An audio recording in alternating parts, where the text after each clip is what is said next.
एक समय की बात है, एक गांव में एक गरीब लड़की रहती थी जिसका नाम राधिका था। राधिका का परिवार बहुत ही संकट में हालात में था। उनके पिता एक दिन काम ढूंढने के बहाने शहर चले गए और उनकी माँ अकेले ही घर के लिए जूते बनाने का काम करती थी।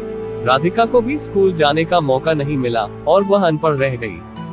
राधिका गरीबी और निराशा के बीच जीने के बावजूद एक ख्वाब रखती थी कि वह बचपन से ही एक कवि और लेखिका बनना चाहती थी।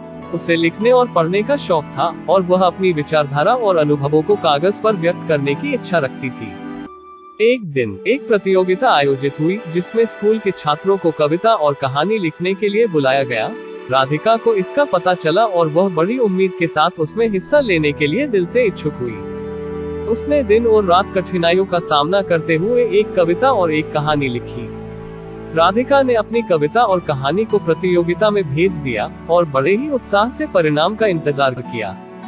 कुछ ही दिनों बाद प्रतियोगिता के परिणाम घोषित हुए और राधिका को प्रथम पुरस्कार मिला। ये सुनकर उसकी आंखों में खुशी के आंसू भर आए।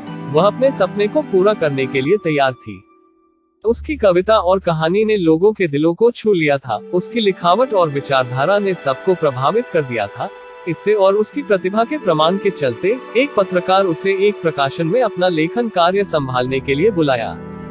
राधिका अब एक सफल लेखिका के रूप में अपनी पहचान बना चुकी थी। वह लोगों के बीच मान्यता प्राप्त करने लगी और अपनी कला को साझा करके सबका मनोरंजन करती थी। राधिका की कहानियों और कविताओं ने लोगों को प्रेरणा और साहस दिया।